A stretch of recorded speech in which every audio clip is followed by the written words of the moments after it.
Deixa eu só colocar uma coisa aqui que eu acho que é importante, pegando. A gente já tem algumas contribuições aqui, né? E algumas perguntas e observações da galera, né?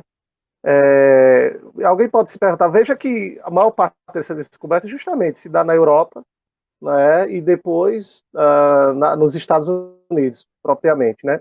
E aí a gente tem que entender a relação histórica desse desenvolvimento, né? Por exemplo, alguém aqui foi o Rogério Félix Menezes, né? Quando ele pergunta, nesse aspecto dessa revolução industrial aí no século XIX, há uma relação com o iluminismo?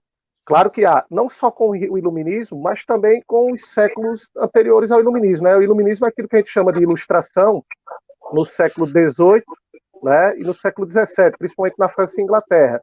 Mas antes do iluminismo mesmo, a gente tem um movimento de caráter já científico, que muitos denominaram de renascimento, né, a partir de contribuições na área da física, na área da matemática, né, e depois do iluminismo, com Newton, com Descartes, né, depois com o próprio empirismo de John Locke, né, enfim, então a gente já pode afirmar assim, há sim uma relação, essa relação de contribuição.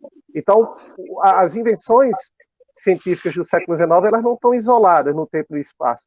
Elas são um processo que talvez comece ali já no século XV, século XVI, né, numa mudança estrutural do próprio desenvolvimento do capitalismo e numa mudança de mentalidade também, uma mentalidade que buscava na razão e na própria investigação empírica, né, os fenômenos da natureza.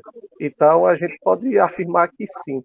Um outro ponto rapidinho aqui, o Joelmi, né, coloca, né, a hidrelétrica de Delmiro em Paulo Afonso, justamente. Atualmente, mas antes mesmo o Delmiro tinha comprado, né, toda aquela região ali. O professor Breno, nosso amigo Breno, ele faz uma observação aqui, né? É muito boa essa contribuição do Breno, um abraço para ele. O Breno coloca, acho que o grande divisor de águas foi a descoberta de Faraday, né, que por meio da variação de um campo magnético induz corrente elétrica, né? Graças a Faraday foi possível construir as usinas hidroelétricas. Está aí a contribuição do nosso colega Breno. Agora vamos para o telefone, né? Aí no caso do telefone, a contribuição no campo da comunicação. Fala aí. Eu gostaria de mandar um abraço para o primeiro professor que fez a pergunta, o professor Rogério Félix. Um abraço para ele, que é do Ceará também, prof. EPT. E aí ele gosta muito de história, porque ele é professor de história também. Que legal. E é isso, o Delmiro é cearense, né? Terra de Sandra e Renato, e do professor aqui, do professor Félix. Obrigado pela contribuição. Então vamos para o telefone, né? Resulta aquilo que eu falei no início, né? Não adiantava você ter o aumento da capacidade produtiva se não tivesse um aumento da capacidade de transporte e comunicação. Mas antes do telefone, eu só vou abrir a discussão para minha amiga Renata Sandro e o nosso amigo Fernando, do telégrafo, né? Lembrem do telégrafo, né? Que tinha aí uma contribuição, né? Não é isso, Sandro? Antes exatamente. Foi na época do telégrafo que se descobriu a comunicação serial, né? O Jean Baldot, ele descobriu que se ele transmitisse vários sinais em série, ele poderia fazer um algoritmo, fazer um padrão, em que quem recebesse esses sinais em série do outro lado da linha poderia receber essa mensagem.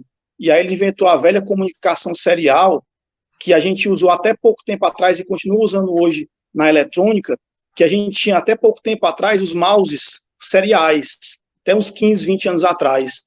O Fernando deve lembrar muito bem disso. Os mouse DB9, entrado com 9 pinos, e aí tinha o TX, o RX e o Terra. Então, quando você mexia o mouse, essa informação ia de forma serial para o PC. E essa comunicação serial ela é muito utilizada ainda hoje nos sistemas de automação industrial, domótica e etc. Nos próprios computadores, né, professor Sandro? Os próprios computadores, por exemplo, os barramentos de entrada e saída, a maioria deles hoje são seriais. Por exemplo, a USB. O USB exatamente, todos são seriais, mas esse princípio de stop bit, start bit, de 8 bits de conteúdo, ele ainda se mantém esse mesmo princípio lá do Jean Baldot.